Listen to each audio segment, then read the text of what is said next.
Hey guys, it's Stephanie, and I have a bit of a book haul for you today. So most of these are from a library sale that I went to very recently, and I was very excited. I love library sales. I actually went with my husband and my son, and everybody just got a ton of books. So that was good. I also have some books that were sent to me by an Instagram friend, and I have one ARC that was sent to me by Quirk Books. So I'll start off with the ARC that was sent to me from Quirk because it's so funny.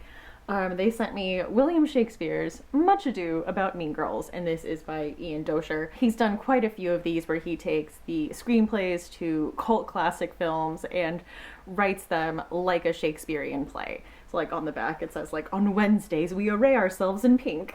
I have to read the back because it's just so funny. Return to North Shore High in this totally fetch retelling of Tina Fey's 2004 film Mean Girls. Written in the style of The Bard of Avon, this comedy of manners follows Katie Heron's journey from lowly, homeschooled jungle freak to most popular girl at North Shore to social pariah. Peopled with queen bees, wannabes, misfits, and nerds, this Elizabethan makeover of a millennial tale proves that all that glitters is not gold. Sometimes it's cold, hard plastic. Filled with woodcut-style illustrations and written in iambic pentameter, William Shakespeare's Much Ado About Mean Girls is full of free-flowing rhymes that would make Kevin G jealous and is as viciously entertaining as Regina George's burn book. And it does have just some illustrations and stuff, and it's separated in the acts, and you can see how it's laid out and everything. I am so excited to read this. This is just going to be like a fun, good time. One of my friends on Bookstagram, who's a friend of the podcast, Mr. M. Reads, he's a high school teacher in Arkansas. He was getting rid of some books and he sent them my way, so I was really excited. A lot of these were books that I was actually planning on buying myself, so it worked out very well. So the first one is Coyote Songs by Gabino Iglesias. This is currently nominated for a Bram Stoker Award for a short story collection, but these are interconnected short stories all having to do with the border and people that are affected by the borders. So one of the stories is like a man tasked with shuttling children over the border believes the Virgin Mary is guiding him towards final justice. A woman offers colonizer blood to the mother of chaos. This has been getting rave reviews from like everyone I follow online. So this is one I've been really looking forward to. I love Latin American literature, and it's very rare for Latin American literature and like horror to intersect. I haven't found a whole lot of that. So I was like beyond excited to get my hands on this. Also sent me In the River by Jeremy R. Johnson. It is like a baby book. This I know is a little more like the trippy, fever dream, weird fiction kind of variety. So it's a tale of survival and madness along the river's edge.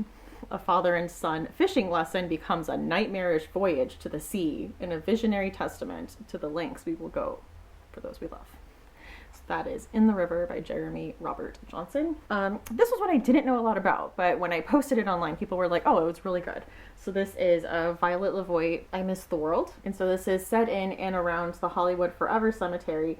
This tense and mind-bending noir is Violet LeVoit at her finest. An unnerving, unpredictable, and comic journey through deep trauma and glitzy, nostalgic insanity.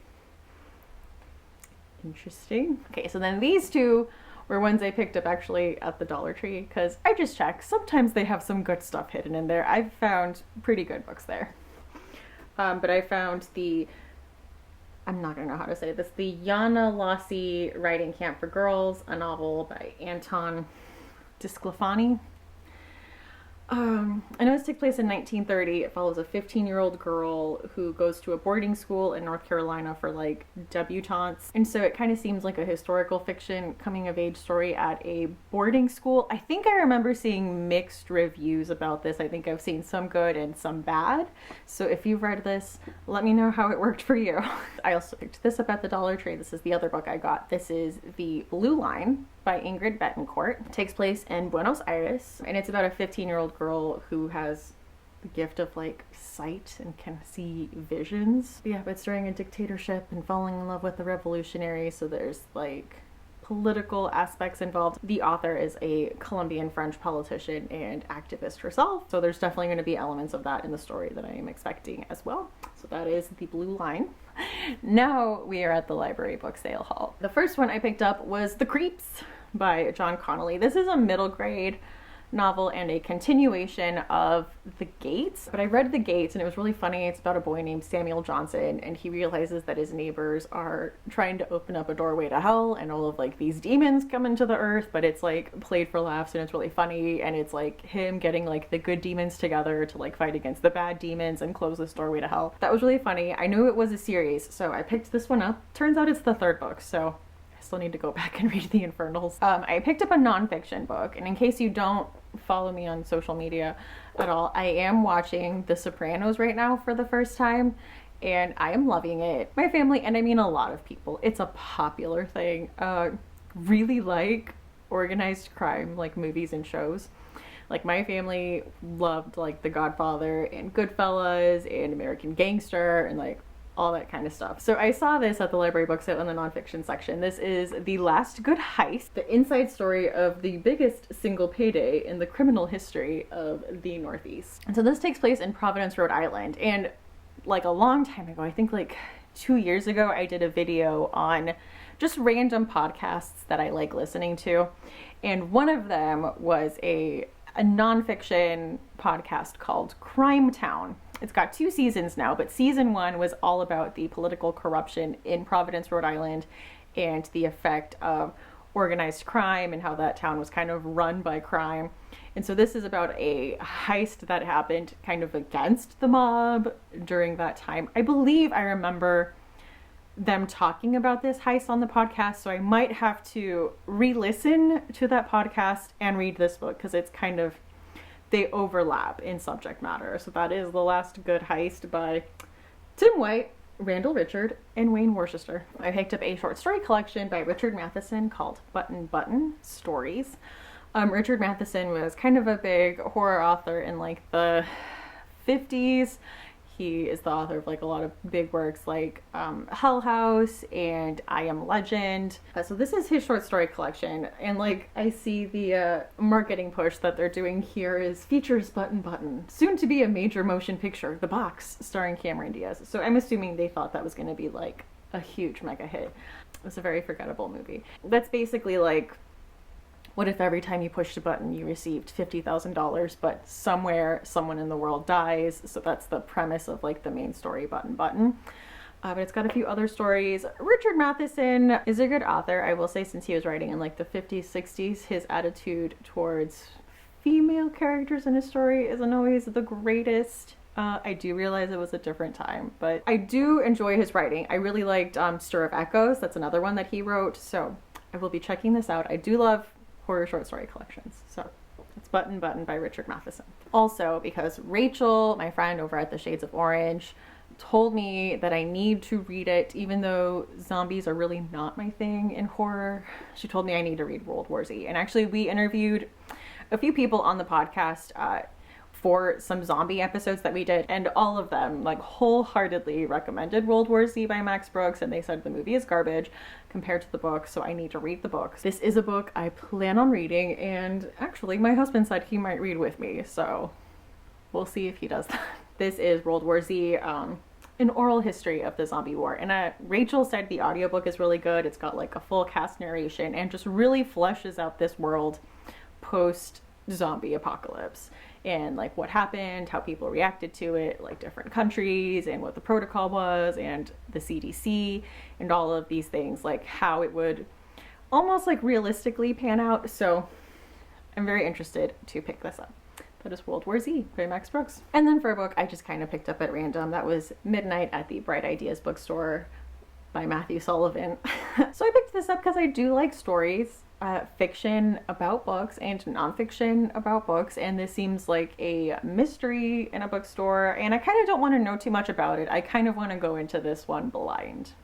So that is Midnight at the Bright Ideas Bookstore. I also picked up Harbor by Jonathan Lindqvist. This of course is the author of Let the Right One In and Little Star, and so this follows a couple in Sweden who are like walking to a lighthouse one winter, and their daughter disappears into thin air, and it's kind of like what happened to her, but with a horror bent. I have Little Star by him and Let the Right One In. I read Let the Right One In. I have yet to read Little Star, and I also have this one, and I think I have his newest book, I Am right behind you, or I Am Behind You, as an audiobook ready to go. So I will be getting to something of his, within the year, for sure. I also got The Shining Girls by Lauren Bucas. I actually just finished reading this, but this is about a serial killer from the 1930s who finds the power of time travel and uses that to travel through different times and kill women who have a shine. I just finished reading this, like I said. It's very interesting, very fascinating. I will say the time travel aspect of it, not like super well explored or fleshed out. So if you're like more of a sci-fi reader and you kind of want like the how and the why, that's not, it's just kind of like, anyway, he time travels, just deal with it. But it was really good, very heartbreaking. I think every chapter where we are seeing him like approach a woman and like what's gonna happen. Lauren Bucas does this thing where she fleshes out the characters enough and gives them enough of a backstory that every time was like a punch in the gut. It was like, no, not her too. So, love her. She is a South African writer. Both of her books have taken place in the US. This takes place, I want to say, like mostly in Chicago. Had a lot of really interesting historical fiction aspects. Like one of the characters paints herself in like radium and kind of does burlesque show dancing, which I guess was like actually a thing. And she just, I would say, like Gillian Flynn, she does the right amount of grittiness in her writing. Unlike Gillian Flynn, adds in supernatural elements as well that I think work pretty well. So anyway, that is The Shining Girls by Lauren Bucas. And next up, I have books that I have technically already read, but I didn't own a physical copy of, so I just wanted to own them on my shelves. So the first one is Lolita by Vladimir Nabokov. I watched Allah's video on how to pronounce Russian names, and I think I got it right that time. I'm not sure, so please tell me if that was wrong. So of course, this is a controversial classic about a man named Humbert who becomes obsessed with his landlord's young daughter, Dolores, or as he calls her, Lolita. I loved this book.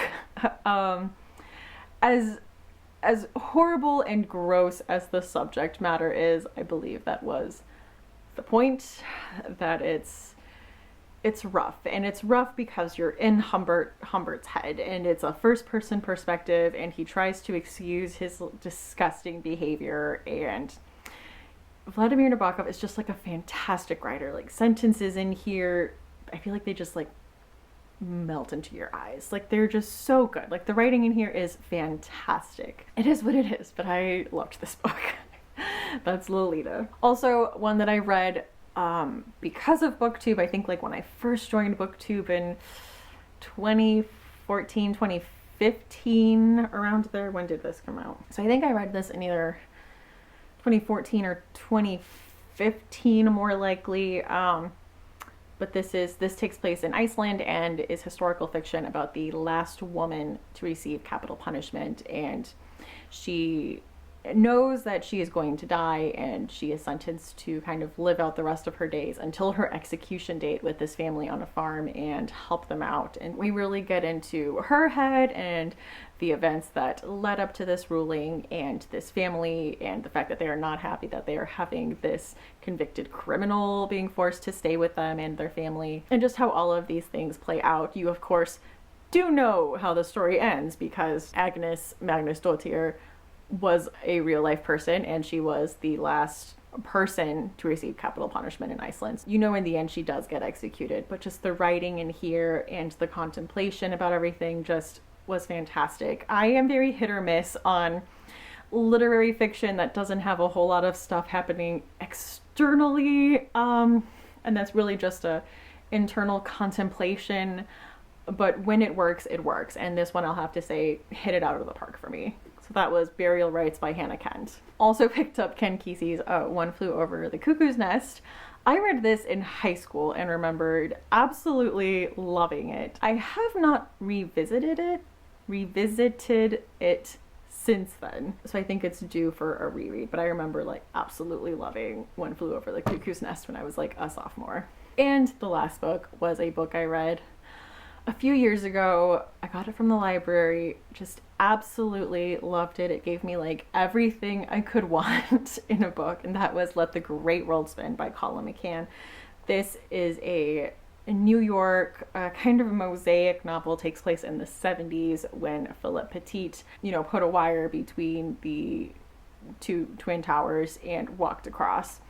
And we are following different people in New York that day, and all of these stories are tied together by this event because it was just such an event that brought everyone together. You have characters that run into other characters from different stories. There is certain things tying stories together. You have characters being affected by the war in Vietnam during this time, and I just thought everything in here was so masterfully done. All of these stories felt complete, and the fact that everyone is tied together by this big event was just done so well. It's also like a great New York novel and really good historical fiction, so just loved it. This was Let the Great World Spin by Colum McCann. But anyway, those were all of the books that I have acquired recently. Let me know if you have read any of these, if you have any favorites or any opinions on any of the books that I picked up. I would love to hear from you. Thank you so much for watching, and I hope to see you again soon. Bye.